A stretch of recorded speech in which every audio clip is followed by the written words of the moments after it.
Hello guys, welcome to my Prince Anand channel. ಎಲ್ಲರೂ ಹೇಗಿದೆ? Super fine.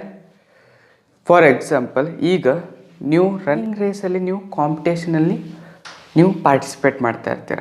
ಅವಾಗೆ ನಿಮಗೆ ಒನ್ ಮಂತ್ ಹಿಡ್ಕೊಂಡು ನೀವು ಪ್ರಾಕ್ಟೀಸ್ ಮಾಡಿರ್ತೀರ ರನ್ನಿಂಗ್ ರೇಸ್ ಸದ್ಯಕ್ಕೆ. ಸೊ ಯಾವಾಗ ಅಟ್ ದಟ್ ಡೇಟ್ ಯಾವಾಗ ರನ್ನಿಂಗ್ ರೇಸ್ ಇರುತ್ತಲ್ಲ ಅವಾಗ ನಿಮಗೆ ಆರಾಮಿರೋದಿಲ್ಲ, ನೀವು ಕರೆಕ್ಟ್ ಬೆಸ್ಟ್ ಕೊಡ್ಲಿಕ್ಕೆ ಆಗಲ್ಲ. ಹಾಗಾದರೆ ಏನಾಗುತ್ತೆ? ಎಲ್ಲ ಎಫರ್ಟ್ಸ್ ಝೀರೋ ಆಗುತ್ತೆ. ಸೊ ಅದೇ ರೀತಿಯಾಗಿ ಪ್ರೀವಿಯಸ್ 1 ಇಯರ್ ಹಿಡ್ಕೊಂಡು ನೀವು ಬೋರ್ಡ್ ಎಕ್ಸಾಮಿನೇಷನ್ಸ್ ಅದಕ್ಕೆ ಪ್ರಿಪೇರ್ ಆಗ್ತಾ ಇದ್ದೀರ. ಸೊ ಅದರಲ್ಲಿ ನಿಮ್ಮ ಬೆಸ್ಟ್ ಎಫರ್ಟ್ಸ್ ಕೊಡದೆ ಹೋದರೆ ಎಲ್ಲ ಎಫರ್ಟ್ಸ್ ಝೀರೋ ಆಗುತ್ತೆ. ಈ ವಿಡಿಯೋನಲ್ಲಿ ನಿಮಗೆ 5 ಟಿಪ್ಸ್ನ ಹೇಳ್ತೀನಿ ಎಕ್ಸಾಮಿನೇಷನ್ ಪಾಯಿಂಟ್ ಆಫ್ ವ್ಯೂ. ನಿಮಗೆ ಹೆಲ್ಪ್ಫುಲ್ ಆಗುತ್ತೆ. ಸೊ ವಿಡಿಯೋನ ಲಾಸ್ಟ್ ತನಕ ವಾಚ್ ಮಾಡಿ ಅಂತ ಹೇಳ್ತೀನಿ. ಸೊ ಚಾನಲ್ಗೆ ಯಾರಾದರೂ ಮೊದಲು ಬಾರಿ ವಿಸಿಟ್ ಮಾಡಿದ್ರೆ ಚಾನಲ್ನ ಸಬ್ಸ್ಕ್ರೈಬ್ ಮಾಡಿ, ಹಾಗೆ ಅದ್ರ ಬಾಜು ಇರೋ ಬೆಲ್ ಐಕನ್ ಕೂಡ ಪ್ರೆಸ್ ಮಾಡಿ ವಿಡಿಯೋ ನೋಟಿಫಿಕೇಷನ್ ಮೊದಲು ತಲುಪೋಕ್ಕೆ. So video let's get started.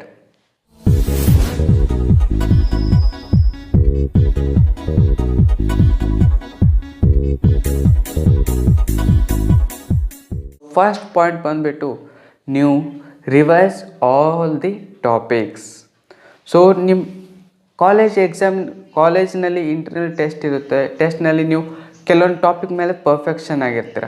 So ಆ ಟಾಪಿಕ್ನ ನೀವು ಒಂದು ಸಲ ಪರ್ಫೆಕ್ಷನ್ ರಿವೈಸ್ ಮಾಡದೆ ಹೋದರೆ, ಯಾವ ಟಾಪಿಕ್ನಲ್ಲಿ ನೀವು ಪರ್ಫೆಕ್ಷನ್ ಆಗಿರುತ್ತೆ ಆ ಟಾಪಿಕ್ನ ನೀವು ಇನ್ನೊಂದು ಸಲ ರಿವೈಸ್ ಮಾಡದೆ ಹೋದರೆ ನಿಮ್ಮ ಎಕ್ಸಾಮಿನೇಷನಲ್ಲಿ ಹೋಗಿ ಕೂತ್ಕೊಳ್ಳೋಕ್ಕೆ ನಿಮಗೆ ಸ್ಟ್ರಕ್ ಆಗುತ್ತೆ, ಮೈಂಡ್ ಬ್ಲ್ಯಾಂಕ್ ಆಗುತ್ತೆ. ಸೊ ಆ ರೀತಿ ಆಗಬಾರ್ದು ಅಂದರೆ ರಿವೈಸ್ ಆಲ್ ದಿ ಟಾಪಿಕ್. ಇದಾಗಿತ್ತು first point. And second point, solve all previous year paper and board exam model paper. So Karnataka P U ಬೋರ್ಡ್ದವ್ರು ಬೋರ್ಡ್ ಎಕ್ಸಾಮ್ ಮಾಡಲ್ ಪೇಪರ್ನ ಬಿಟ್ಟಿದ್ದಾರೆ. ಕರ್ನಾಟಕ ಪಿ ಯು ಬೋರ್ಡಿಂದ ನೀವು ಹೋಗಿ ಡೌನ್ಲೋಡ್ ಮಾಡ್ಕೋಬೋದು. ಆ ಪೇಪರ್ನ ಹೇಗೆ ಸಾಲ್ವ್ ಮಾಡಬೇಕಂದ್ರೆ ಸ್ಟಾಪ್ ವಾಚ್ನ ಇಟ್ಕೊಳ್ಳಿ. ಸ್ಟಾಪ್ ವಾಚ್ ಇಟ್ಕೊಂಡು ನೀವು ಸಾಲ್ವ್ ಮಾಡ್ತಾ ಹೋಗಿ. ಅದರಿಂದ ನಿಮಗೆ ಒಂದು ಗೊತ್ತಾಗುತ್ತೆ ಯಾವ ರೀತಿ ಬರುತ್ತೆ ಅಂತ ಪ್ಯಾಟರ್ನ್. ಹಾಗೆ ಇನ್ನೊಂದು ಬೆನಿಫಿಟ್ ಏನಂದರೆ ನಿಮಗೆ ಟೈಮ್ ಮ್ಯಾನೇಜ್ಮೆಂಟ್ ಕೂಡ ಗೊತ್ತಾಗುತ್ತೆ. ಸೊ ಸೆಕೆಂಡ್ ಪಾಯಿಂಟ್ ಆಗಿತ್ತು solve previous year paper and with model question paper. And third point ಬಂದುಬಿಟ್ಟು ಪ್ರೊಕ್ರಾಸ್ಟಿನೇಷನ್ ಮಾಡ್ಲಿಕ್ಕೆ ಹೋಗಬೇಡಿ. ಯಾವುದೇ ಟಾಪಿಕ್ನ ನಾನು ಈಗ ಮಾಡ್ತೀನಿ ಆಮೇಲೆ ಓದ್ತೀನಿ ಅಂತ ಮಾಡ್ಲಿಕ್ಕೆ ಹೋಗಬೇಡಿ. ಆ ಪ್ರೊಕ್ರಾಸ್ಟಿನೇಷನಿಂದ ಹೊರಗೆ ಬರಬೇಕಂದ್ರೆ ಹೇಗೆ ಅನ್ನೋದನ್ನು ನಾನು ಹಿಂದಿನ ವೀಡಿಯೋನಲ್ಲಿ ಹೇಳಿಬಿಟ್ಟಿದ್ದೀನಿ. 5 ಸೆಕೆಂಡ್ ರೂಲ್ ಅಪ್ಲೈ ಮಾಡಿದ್ರೆ ಸಾಕು, ನೀವು ಪ್ರೊಕ್ರಾಸ್ಟಿನೇಷನ್ನ ಹೋಗ್ಬೋದು. ಸೊ ಅದಕ್ಕಾಗಿ ಆ ವಿಡಿಯೋ ಡಿಸ್ಕ್ರಿಪ್ಷನ್ ಬಾಕ್ಸ್ನಲ್ಲಿ ಲಿಂಕ್ ಕೊಟ್ಟಿರ್ತೀನಿ, ನೀವು ವಿಸಿಟ್ ಮಾಡ್ಬೋದು. ಸೊ ಫೋರ್ತ್ ಪಾಯಿಂಟ್ ಏನಂದರೆ, ನೀವು ಎಕ್ಸಾಮ್ ಪೇಪರ್ ಮುಗಿಸ್ಕೊಂಡು ಬಂದಿರ್ತೀರಲ್ಲ ಅವಾಗೆ ಆ ಪೇಪರ್ನ ಯಾರೊಂದಿಗೆ ಡಿಸ್ಕಸ್ ಮಾಡಬೇಡಿ.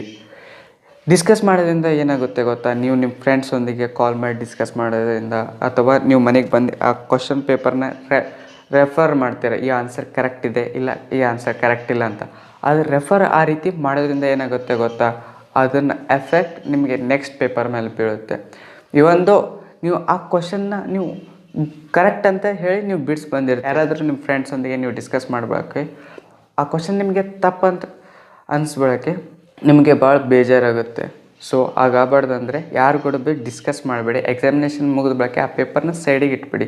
ಎಲ್ಲ ಎಕ್ಸಾಮ್ ಮುಗಿದ ಬಳಕೆ ನೀವು ತೆಗೆದು ನೋಡ್ಬೋದು, ಕಂಪ್ಯಾರಿಸನ್ ಮಾಡ್ಬೋದು. ನಿಮ್ಮ ಪೇರೆಂಟ್ಸ್ ನಿಮಗೆ ಹೇಳ್ತಾರೆ ಹೇಗೆ ಹೋಗಿದೆ ಪೇಪರ್ ಅಂದರೆ ಅವರಿಗೆ ಚೆನ್ನಾಗಿ ಹೋಗಿದೆ ಪೇಪರ ತಾನೇ. ಅಲ್ಲಿಂದ ಬಂದ ಬಳಕೆ ರೆಸ್ಟ್ ತೊಗೊಳ್ಳಿ, 1 ಅವರ್ ರೆಸ್ಟ್ ತೊಗೊಳ್ಳಿ, ಮತ್ತು ನೆಕ್ಸ್ಟ್ ಪೇಪರ್ ಯಾವುದಿರುತ್ತೆ ಅದನ್ನು ಪ್ರಿಪೇರ್ ಆಗಿ. ಸೊ ಇದಾಗಿತ್ತು ಫೋರ್ತ್ ಪಾಯಿಂಟ್, ಯಾರೊಂದಿಗೆ ಪೇಪರ್ ಎಕ್ಸಾಮಿನೇಷನ್ ಹಾಲ್ ಮುಗಿದ ಬಳಕೆ ಡಿಸ್ಕಸ್ ಮಾಡಬೇಡಿ. And fifth point, not the list point, ಇದು ಮಾಡೋದ್ರಿಂದ ಬೋನಸ್ ಮಾರ್ಕ್ಸ್ ಅಂತ ಏನಿರುತ್ತಲ್ಲ, ನೀವು ಪ್ರೀವಿಯಸ್ ಇಯರ್ನ ನೋಡ್ತಾ ಎಲ್ಲ ಎಕ್ಸಾಮಿನೇಷನ್ ಮುಗಿದ ಬಳಕೆ ಡಿಸ್ಕಸ್ ಆಗ್ತಾ ಇರುತ್ತೆ. ಈ ಇಯರಿಂದ ಕೆಲವೊಂದು ಚಾಪ್ಟರಿಂದ ಬೋನಸ್ ಬರುತ್ತೆ. ಅದು ಹೇಗಂದರೆ, ನೀವು ಫಾರ್ ಎಕ್ಸಾಂಪಲ್ ನಿಮ್ಮ ಫಸ್ಟ್ ಪೇಪರ್ ಫಿಸಿಕ್ಸ್ ಇದೆ ಅಂತ ಅಂದ್ಕೊಳ್ಳಿ.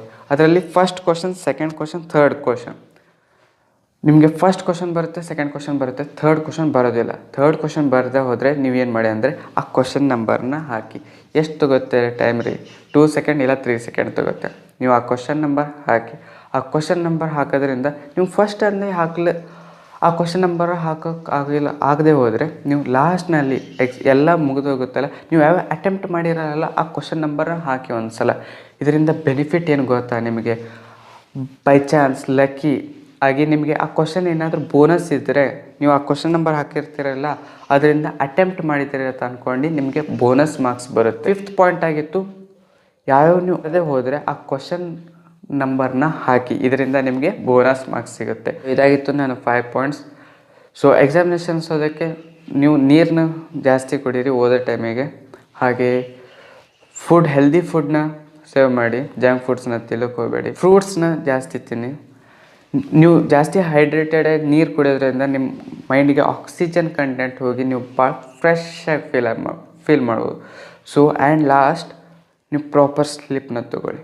ನೀವು ನಿದ್ದೆಗಟ್ಟಿಗೆಸಿ ಓದ್ಲಿಕ್ಕೆ ಕೂತಿರ್ತೀರಲ್ಲ, ಅದು ನಾಟ್ ಇಂಪಾರ್ಟೆಂಟ್. ನೀವು ಎಷ್ಟು ಅವರ್ಸ್ ಓದ್ತೀರ ಅನ್ನೋದು ಇಂಪಾರ್ಟೆಂಟ್ ಅಲ್ಲ, ಎಷ್ಟು ಕಂಟೆಂಟ್ನ ನೀವು ಗ್ರಾಸ್ಪ್ ಮಾಡ್ತೀರ ಅನ್ನೋದು ಇಂಪಾರ್ಟೆಂಟ್. ಸೊ ಪ್ರಾಪರ್ ಸ್ಲೀಪ್ ತೊಗೊಳ್ಳಿ. ಯಾವಾಗ ಸ್ಲೀಪ್ಲಿತ್ತು ನೀವು ಎದ್ದೇಳ್ತೀರಲ್ಲ ಮಕ್ಕೊಂಡು ಎದ್ಬಳಕ್ಕೆ, ನೀವು ಅವಾಗ ಓದ್ಕೊಟ್ಕೊಡಿ. ನೀವು ಫ್ರೆಶ್ನೆಸ್ ಫೀಲ್ ಆಗಿರ್ತೀರ. ಸೊ ನೀವು ಒಂದೇ ಸಲ ಜಾಸ್ತಿ ಮೈಂಡಲ್ಲಿ ಹೋಗುತ್ತೆ. ಸೊ ಲಾಸ್ಟ್ನಲ್ಲಿ ರಿವಿಷನ್ 5 ಪಾಯಿಂಟ್ಸ್ ಯಾವತ್ತರ ರಿವಿಷನ್ ಮಾಡೋಣ, ಸಮ್ ಅಪ್ ಮಾಡಿಬಿಡೋಣ.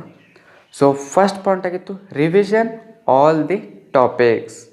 Second point, solve all the previous year paper with model papers. And third point ಬಂದುಬಿಟ್ಟು ಡೋಂಟ್ ಪ್ರೊಕಾಸ್ಟಿನೇಷನ್ ಮಾಡ್ಲಿಕ್ಕೆ ಹೋಗಬೇಡಿ. ಆ್ಯಂಡ್ ಫೋರ್ತ್ ಪಾಯಿಂಟ್, ನಿಮ್ಮ ಎಕ್ಸಾಮಿನೇಷನ್ ಹಾಲ್ ಮುಗಿದ ಬಳಕೆ ಯಾರೊಂದಿಗೆ ಪೇಪರ್ ಡಿಸ್ಕಸ್ ಮಾಡಬೇಡಿ. And 5th point but not least point, ಯಾವ್ಯಾವ ನಿಮ್ಗೆ ಯಾವ್ಯಾವ ಬರಲ್ಲ ನೋಡಿ ಅದನ್ನು ಕ್ವಶನ್ ನಂಬರ್ ಹಾಕಿ ಹಾಗೆ ಬಿಡಬೇಡಿ. ಬಿಟ್ಟರೆ ನೀವು ಬೋನಸ್ ಮಾರ್ಕ್ಸ್ ಕಳ್ಕೊತೀರಾ. ಸೊ ಇದಾಗಿತ್ತು 5 ಪಾಯಿಂಟ್ಸ್. ವಿಡಿಯೋ ಇಷ್ಟ ಆದರೆ ವಿಡಿಯೋನ ಲೈಕ್ ಮಾಡಿ, ನಿಮ್ಮ ಸ್ನೇಹಿತರೊಂದಿಗೆ ಶೇರ್ ಮಾಡಿ, ಚಾನಲ್ನ ಸಬ್ಸ್ಕ್ರೈಬ್ ಮಾಡೋದನ್ನ ಮರಿಬೇಡಿ. So all the best for your board examination. Thank you.